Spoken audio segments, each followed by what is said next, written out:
What's going on, YouTube? I'm your host, the Mad, the Dashing, Dash Jovis, and we're back with some more Tier Slop. So the format hasn't changed that much, but a couple of things have been changed in the format.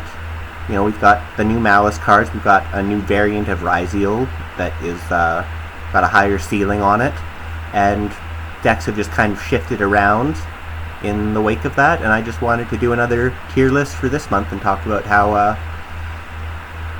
things are going in September. So first of all, a big question is Maliss tier 0, or is it just the strongest deck? It's the strongest deck by a lot, but it loses to Lancea, and everyone's running Lancea. So I think there is still a reason to play Ryzeal, particularly because Ryzeal can search Lancea and doesn't lose to Lancea. But, I mean, I wouldn't argue with you too much if you said it was a tier 0 format, because Maliss is the best deck by a lot. I just don't think it's quite the only deck worth playing. I'm going to say Blue Eyes, it's fallen a lot in my estimation. I think it's just trying to play a fair mid-range game with Heraldric Ryzeal and Adagnister Maliss is kind of weak right now. Obviously, if you go first and you see your Primite cards and you see your Maiden, you're going to have a good time. But it's a little inconsistent, and it's kind of tricky because it wants a lot of engine, which means you might go over 40 cards, but then all of a sudden you don't have enough starters. So it's really tricky to find that balance in Blue Eyes. So I'm going to say, you know, last month I really thought Blue Eyes was a top competitor, and this month I don't think it's holding up nearly as well. I'm also going to say Fiendsmith is weak. You know, Fiendsmith Ryzeal is slightly better than Fiendsmith, but it's the weaker variant of Ryzeal out of the three. Like, it's the weakest of the three variants of Ryzeal. I don't even have it on the tier list anymore because it's basically not worth talking about. It's too bad, but Fiendsmith Control has just fallen off. Like, Fiendsmith is still really good as an engine in other decks, but it's not really, I mean, everything is just way too, the ceiling on all these other decks is just way too high for you to play through it with a few hand traps, right? Like, you're just not beating Maliss by playing a fair hand trap game. Kashtira is another deck where it's like, it's good as an engine, not great as a deck, but I mean, just to make it on a list, like every month, if it's on this list, it's a deck that I consider one of the top contenders, and this is ranking them in comparison to each other. Just because your deck isn't on here, that doesn't mean that that it's a bad deck or that you can't be playing that deck right now. But it's just, it's maybe not on my radar. It's not something I've been playing against. So something new that's popped up is Gem Knight, and there's basically two ways to play Gem Knight, and I'm going to say it's playable. The first way, the most popular way, is as a going second OTK deck, kind of like Tenpai. I think Tenpai does it a little bit better than the Gem Knight deck does it, but the Gem Knight deck is perfectly capable of pushing through interruptions and OTKing. It has a lot of pushes. I think it's, like Tenpai, it's kind of a bad time to be playing it right now, because with so many people on Maliss, you know, if Maliss combos off completely, you're probably not beating it with a going second deck. So choosing to go second when there's the best deck in a format is like a really powerful going first combo deck. Maybe not that great. I'm gonna say Branded is another strong deck. It's a pet deck type thing. Like, it's kind of a rogue deck, but a good Brandy can make the deck sing. Like, the deck still has legs in this format in the hands of a good Branded player. I have a lot of respect for the Branded players. They do some crazy stuff. It does kind of lose out to Lancea. Not entirely, but Lancea does hurt it quite a bit. And so it catches some strays. But it also doesn't entirely lose to Lancea, and it has plays it can make through Lancea, and it has plays it can make into Max C that are pretty good. And, I mean, just having a 10-minute end phase is pretty valuable. Memento, This was, a little while ago, one of the strongest decks in the format, but I don't see why you would play Memento or Water or Crystron over Maliss, unless you just like the decks, because these are all decks that are kind of going first combo decks, strong combo decks, relatively consistent combo decks, but they don't offer that much more than Maliss going first, and in the case of Water, you're significantly worse going second than Maliss too. There's not enough room for non-engine in the Water deck to really push through. I'm going to say Snake Eye is playable.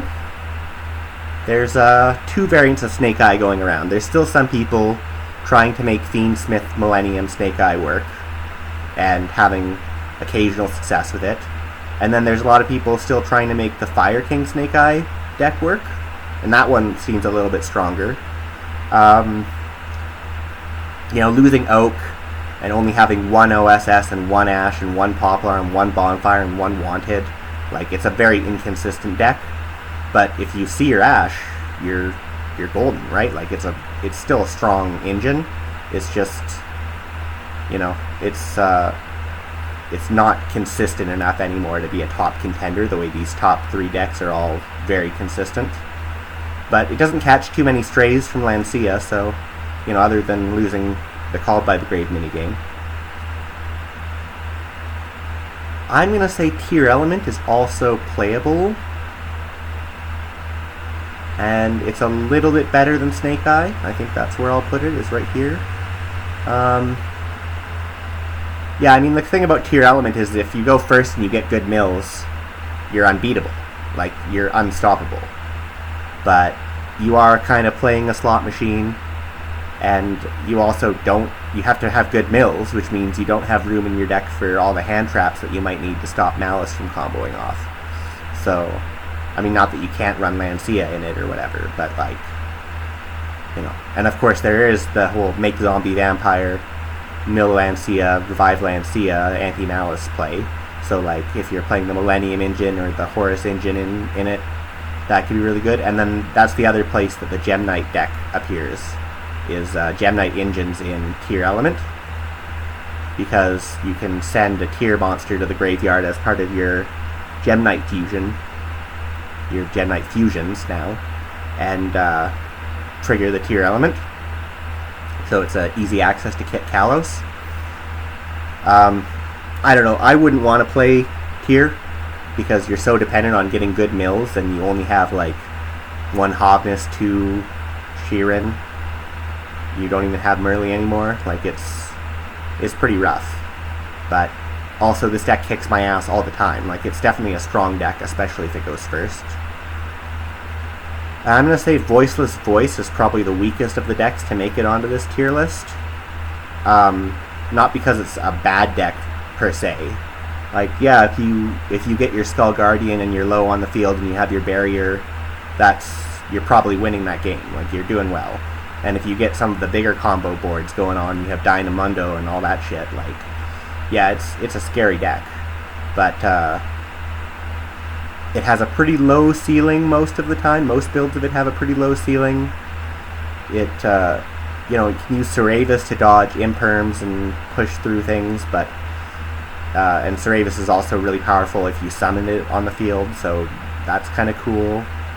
But yeah, I don't know. It's the best ritual deck in the format, I think, but it's still a ritual deck, and its ceiling is relatively low most of the time, and it does have room for non-engine space, but it's not like running more non-engine than any of these other decks, so there's not a lot of reasons I see to play Voiceless Voice unless you just like Voiceless Voice. But again, Skull Guardian's a good card, and Low is a good card. So, yeah, Maliss might be tier 0, but I'm just calling it the strongest deck by a lot. Second strongest deck, Ryziel, particularly the Heraldic Ryziel variants, which are powerful going first combo decks. Although pure Ryziel is still totally viable and has room for more non-engine, so that could also be an advantage. and it searches Lancia, so it's the best anti-Maliss deck in the format. And then the only other deck that I think is really competing on that level is Branded, and even then only in the hands of a good pilot. And then stuff like Gem Knight and Tenpai going second decks are always really strong, but you don't want to go second into Maliss in general. And your other combo decks this format, you might as well just be playing Maliss if you're tryharding. And then the more fair mid-range decks are just not really worth running right now. You know, I mean, you can have fun with them. I still have my Blue Eyes deck. It's just, I see no reason to queue up Blue Eyes right now. You know, I still have all my Fiendsmith cards, but Fiendsmith Control isn't going to beat Maliss or Ryziel, you know, most of the time. So yeah, that's it for the Tier Slop video this time. Relatively short one. Nothing has really changed in the format since last time, other than things kind of moving around in my estimation.